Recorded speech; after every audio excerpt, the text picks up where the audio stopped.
My name is Reshma. By profession I am a physiotherapist. मेरा एक सवाल आपसे है भाई, क्या a person reaches at the age of maturity रोज़ा फ़र्ज हो जाता है?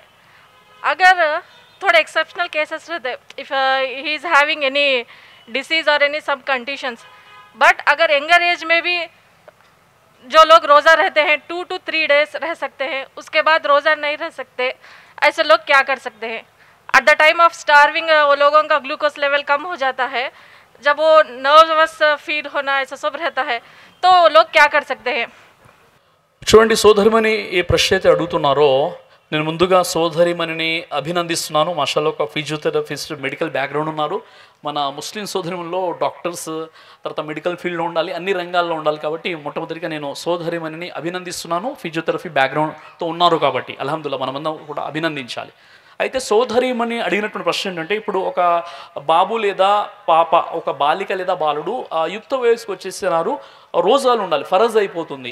రోజాలు ఉండే క్రమంలో ఏదైనా ఒక మేజర్ హెల్త్ ఇష్యూస్ ఉన్నప్పుడు అలాంటి సందర్భాల్లో వారు ఒక రోజా ఉంటున్నారు, 2 రోజులు ఉంటున్నారు, మళ్ళీ 3-4 రోజులు ఉండలేకపోతున్నారు, మళ్ళీ వారికి స్వస్థత వచ్చేసి మళ్ళీ ఉంటున్నారు, మళ్ళీ వదిలేస్తున్నారు. ఇలా హెల్త్ ప్రాబ్లమ్స్ అనేవి ఉన్నప్పుడు వాళ్ళ పరిస్థితి ఏంటి అని సోదరిమణి అడుగుతున్నారు. ఇదే కదండి క్వశ్చన్? ఓకే, చూడండి, ఇక్కడ వ్యాధులు, డిసీజ్ అనేవి 2 రకాలుగా ఉంటాయి. ఒకటి దీర్ఘకాలిక వ్యాధులు ఉంటాయి, 2 తాత్కాలిక వ్యాధులు ఉంటాయి.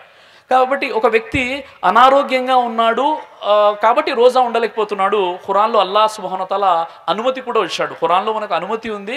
అదేంటంటే అనారోగ్యంగా ఉన్నవారు, ప్రయాణంలో ఉన్నవారు వారి యొక్క రోజాలను మిగతా వేళల్లో పాటించాలని అల్లాహ్ సుబ్హానహు వ తఆలా మనకు అనుమతి ఇచ్చేశాడు. కాబట్టి దీర్ఘకాలిక వ్యాధులు అంటే కొంతమంది డయాలిసిస్ పేషెంట్స్ ఉంటారు, మరి కొంతమంది షుగర్ పేషెంట్స్, హై షుగర్ ఉంటుంది, ఆ తర్వాత కొంతమందికి ఇతర క్యాన్సర్ పేషెంట్స్ ఉంటారు. అంటే వారికి మాత్రలు తీసుకోవాలి, రోజా ఉండలేరు. ఆ విధంగా షుగర్ అంటే మామూలుగా ఇప్పుడు ప్రతి 10 మందిలో 3 డయాబెటిక్ పేషెంట్స్ ఉన్నారు, ఆ షుగర్ కాదనమాట. కొంతమందికి చాలా హై షుగర్ ఉంటుంది, వారు ఎలాంటి పరిస్థితి అంటే ఇక రోజా ఉండలేరు, డాక్టర్లు కూడా నిర్ధారణ చేసేసారు. అలాంటి వ్యక్తులు రోజా ఉండాల్సిన అవసరం లేదు. డయాలసిస్ పై ఉన్నటువంటి వారు, ఇంట్లో ఉన్నటువంటి వృద్ధులు ఎవరైతే ఉంటారో, రోజా దీర్ఘకాలిక వ్యాధులతో బాధపడేవారు ఒక రోజాకు బదులుగా ఒక నిరుపేదకు అన్నం పెట్టాలి.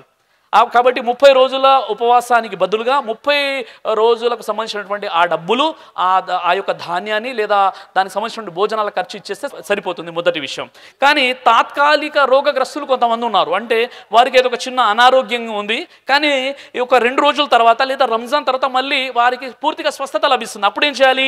ఆ వదిలేసినటువంటి రోజాలు పాటించాలి తప్ప ఆ వదిలేసినటువంటి రోజాకు బదులుగా ఒక వ్యక్తికి భోజనం పెట్టకూడదు, అది తప్పుగా పరిగణించబడుతుంది. మళ్ళీ ఒకసారి చెప్తున్నాను, వ్యాధులు 2 రకాలు, ఒకటి దీర్ఘకాలిక వ్యాధులు, 2 తాత్కాలిక వ్యాధులు. దీర్ఘకాలిక వ్యాధితో బాధపడుతున్నటువంటి వారు డయాలిసిస్ పేషెంట్స్ అయినా, క్యాన్సర్ పేషెంట్స్ అయినా, హై షుగర్ ఉన్నటువంటి వారైనా, హై బీపీ ఉన్నటువంటి వారైనా వారికి ఎగ్జంప్షన్ అనేది ఉంది. ఒక రోజాకు బదులుగా ఒక నిరుపేదకు అన్నం పెట్టాలి. కాబట్టి 30 రోజాలకు సంబంధించినటువంటి ఆ యొక్క ధనాన్ని, ఆ డబ్బుని ఒక పేదవాడికి ఇవ్వాలి, అయిపోతుంది. That's all. తర్వాత రోజా పాటించాల్సిన అవసరం లేదు.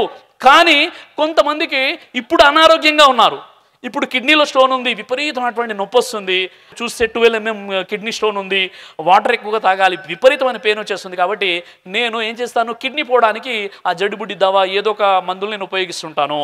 రంజాన్ తర్వాత కిడ్నీ స్టోన్ పోయింది లేదా ఆపరేషన్ జరిగింది, ఆ తర్వాత నేను మళ్ళీ ఉపవాసాలు పాటించాలి, ఎందుకంటే ఇది తాత్కాలికమైనటువంటి వ్యాధి.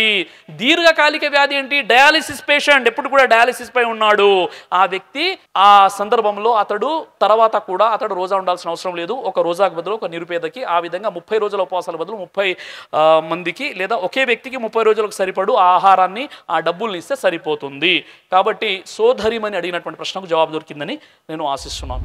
దైవ ప్రవక్త ముహమ్మద్ సల్లల్లాహు అలైహి వసల్లం వారు తెలియజేశారు, కడుపుకు సంబంధించినటువంటి అన్ని రకాల వ్యాధులకు అద్భుతమైనటువంటి ఔషధం తల్బీనా. ఇది దైవ ప్రవక్త వారి సున్నత్, మంచి ఆహారం, ఇమ్యూనిటీ బూస్టర్, ఇందులో షిఫా ఉంది, ఇది మంచి ఔషధంగా కూడా పనిచేస్తుంది. కాబట్టి పిల్లలు అయినా పెద్దలు అయినా ఎవరైనా దీనిని ఉపయోగించవచ్చు. అలాగే ఖురాన్లో దైవం తెలియజేశాడు, తేనెలో మీకు స్వస్థత ఉంది అని. కాబట్టి ఇక్కడ కనిపిస్తున్నటువంటి ఈ నెంబర్స్కి కాల్ చేసి మీరు ఇప్పుడే ఈ ప్రోడక్ట్ని ఆర్డర్ చేసుకోవచ్చు. కొరియర్ ఫెసిలిటీ కూడా ఉంది.